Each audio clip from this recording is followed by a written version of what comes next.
Welcome to Pomodoro Joe for Tuesday, April 18th, 2023.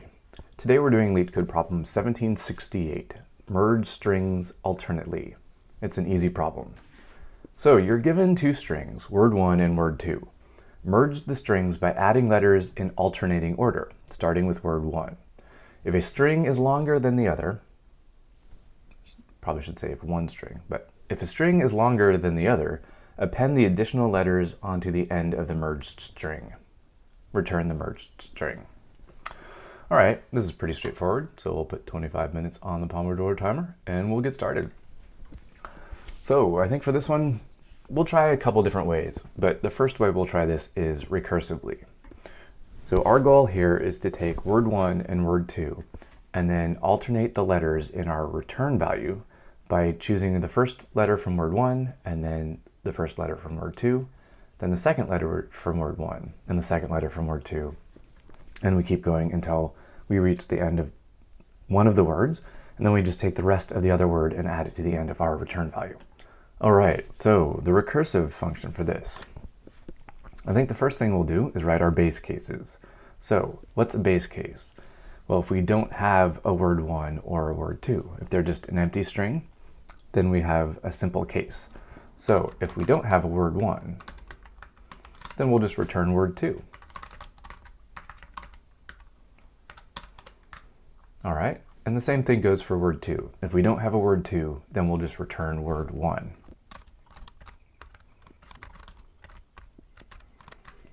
Okay, so if we don't have a word 1, we'll return word 2. If we don't have a word 2, we'll return word 1. And the last case is if we do have a word 1 and word 2, we'll just grab the first character from word 1, and then we'll grab the first character from word 2, and then we'll do a recursive call on the remainder of each of those words.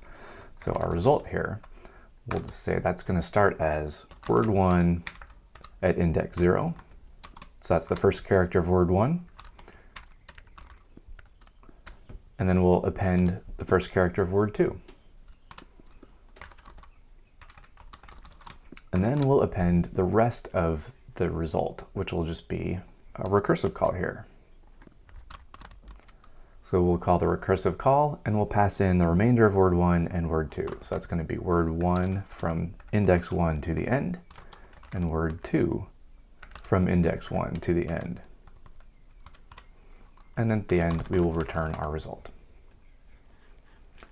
That should be it. Let's see if this works. All right, that seems to work. So again, if we don't have one of the words, we'll just return the other word. If we do have both of the words, we'll just grab the first character from each word and add it to our result. So word 1 first, then word 2. And then we'll take the rest of the words and we'll pass it back into our recursive call. We'll just do it again. All right, let's submit this. And we pass, but it's a terribly slow algorithm. This only beats 5% for runtime and 55% for memory. So let's see if we can make this one a little bit faster, and then we'll move on to the iterative solution. So one thing we're doing here is we have this result. We don't really need this result. We're just using it here to make this clear, but we could just replace that result with the actual functions here, or the actual value. Let's see. So we'll just return word 1, word 2 at index 0 plus this recursive call. And then we don't need this result here. It's not quite as clear, but it's not too bad. Let's see how this goes. Oh, I have this character here. All right, let's try this. Works. Let's see if this gives us any kind of increase in our speed. Oh, that does much better. Now we're at 63% for runtime and 9% for memory. So that's a leap from 5% to a 63% for runtime. All right, so that is the recursive solution. We have our two base cases. If we don't have word 1, we return word 2. If we don't have word 2, then we return word 1. And this not word 1 also works with an empty string. So if this is the empty string, then we'll return word 2. If word 2 is the empty string, we'll return word 1. Otherwise, we grab the first character from word 1, add the first character from word 2, and then we do the recursive call on the remainder of word 1 and word 2. So that's our recursive solution. All right, let's do this iteratively now. The iterative solution is a little bit more intuitive, I think, but who knows? All right, so for the iterative solution, we'll just go through and we'll keep our index of the character that we're on, and we'll just go character by character in word 1 and word 2 until we reach the end. All right, so we'll have some result. That'll be the empty string to start, and we will return the result at the end. Now for this, we'll want to know the lengths of our words. So we'll do word 1 length, and that's going to be length of word 1. Same thing with word 2.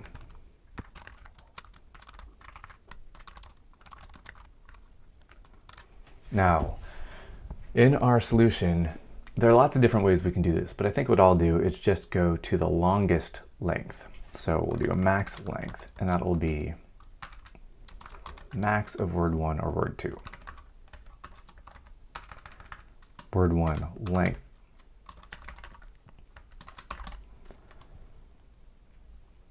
So for this one, I think I'll get the max length, and we'll use max word 1 length or word 2 length. So whichever one of those is longer, that'll be our max length here.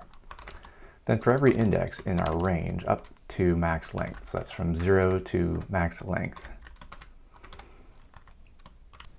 Let's see, we'll be grabbing the character from word 1 and putting it onto our result. So our result will add word 1 at this index.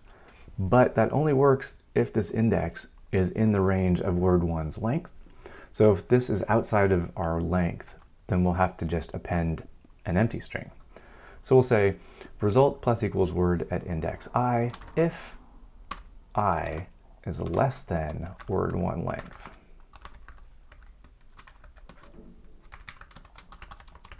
Else, we'll just append the empty string. Same thing for word 2. Result plus equals word 2 at index I, but only if I is less than word 2 length. Otherwise, we'll just append the empty string. And that should do it.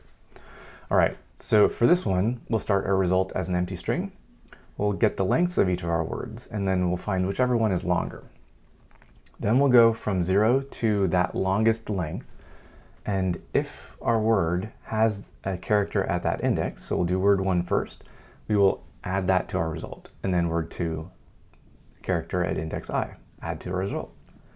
And we keep doing that until we run out of characters. So let's see how this goes. All right, this works. Let's see if we do any better with this solution. No, in fact, we get the same result as our very first recursive solution. Exactly the same. So we had a 5.9 and a 55 for memory on our recursive solution, 5.9 and a 55 for memory for our iterative solution. So it's interesting that the iterative solution isn't any faster than our recursive solution. That's surprising. Let's see, there are some things we can do in here to speed this up. One thing we can do is do our own max right here. So let's do that. So instead of doing max word 1, we'll do this. We'll say it's word 1 length.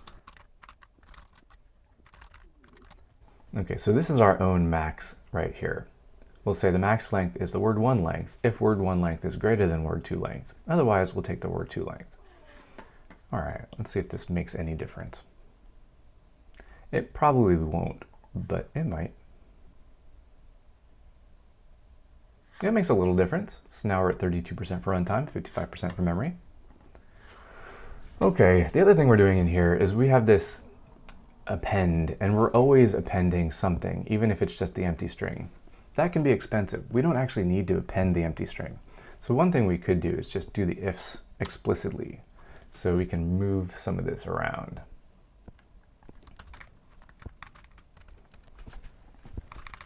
All right, so we're just moving this around. So we're saying if I is less than word 1 length, then we'll add our word 1's character. And we'll do the same for word 2. So just move some of these around a little bit.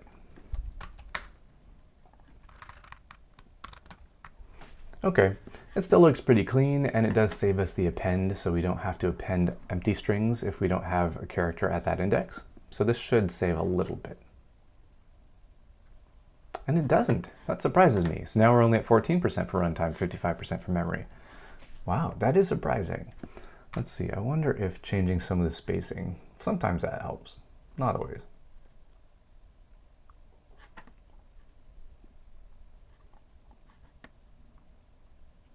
Changing the spacing did help. Now we're at 42% for runtime and 95% for memory. Wow, that's really good for memory. All right, so you can play around with this. There's some other things you could probably do to make this faster. You can change some of the word names or the variable names. I'll do one more solution here using some Pythonic functions. This isn't the most straightforward solution though, so I don't necessarily recommend going this route. But one thing you can use is a function called zip. So what zip will do, it'll take two iterables and it will essentially zip them together. So it will do exactly what this is doing. It will take the first character from the first one and then the first character from the second one and stick them in a tuple and return that tuple. So we could do something like that here. We'll still need some of these length things though, I think. Well, actually, before we do this, before we do this, so before we do the zip, let's try one more thing here. So for this one, we're going for the max length. If we didn't go the max length, if instead we went the min length, we just have to flip this around. So min length will be word 1 if word 1 length is less than word 2 length, or otherwise word 2 length. So now we'll go from I in range to the min length. In that case, we always will be adding our characters because we know that they will definitely exist. All right. And in fact, we could just do result plus equals word 1, there we go, something like this. But then at the end, so now we've only got a partial answer. We need to add the rest of the longer word. So then we can just say if.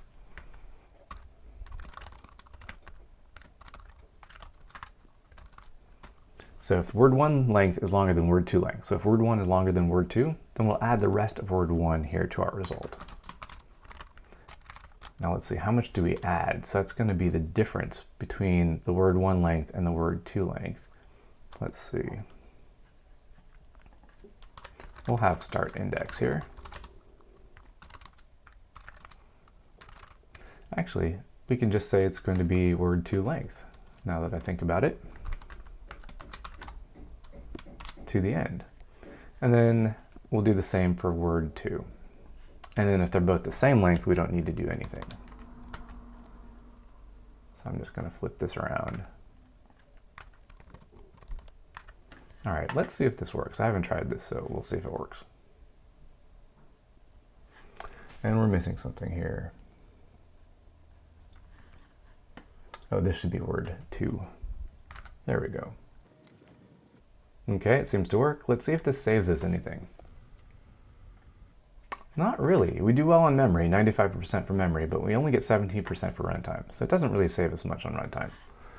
Okay, so the reason I did this solution first, or I made this change first, is because when we do the zip, we will have to do the exact same thing here. So for our zip, we don't need this. We'll use zip to basically do these. So here we'll say, let's see, our result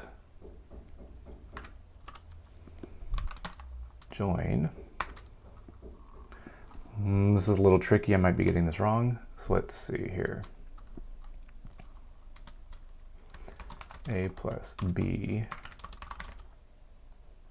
for A, B in zip word 1, word 2. Okay, so zip word 1, word 2 should give us an iterable of tuples. And the tuples should have A and B, which is word 1's character and word 2's character. And we'll take A plus B and we will append that to our result. Let's see. And then we'll need to basically add the same ending. We'll need to extend the result by whichever word is longer. And that is not working. Oh, I need to say result equals empty string join. There we go. There we go. So this is one way to use zip, which is a built-in function in Python. I don't know if it's any clearer to do this, and we'll see if it's any faster. It's a little bit faster. We're beating 72% for runtime. It's worse in memory though, 9% for memory. I don't know. This is one of those things where it's like, yeah, it does a little bit better because our best solution so far, I think, was a 63%. Yeah, so 63% up to 72%, which is not too bad, but it does make the code a little bit less readable in my opinion. So I don't know. It's up to you if you want to try it. All right, I think that's it for me. I hope you enjoyed this. Hope you had fun. Hope you learned something. Try this one on your own, 1768. Yeah, give it a try. See if you can do better than a 70. What did we get? 72%. All right, that's it for me. Hope you enjoyed this. Hope you had fun. Hope you learned something. Hope you can go out and write better code.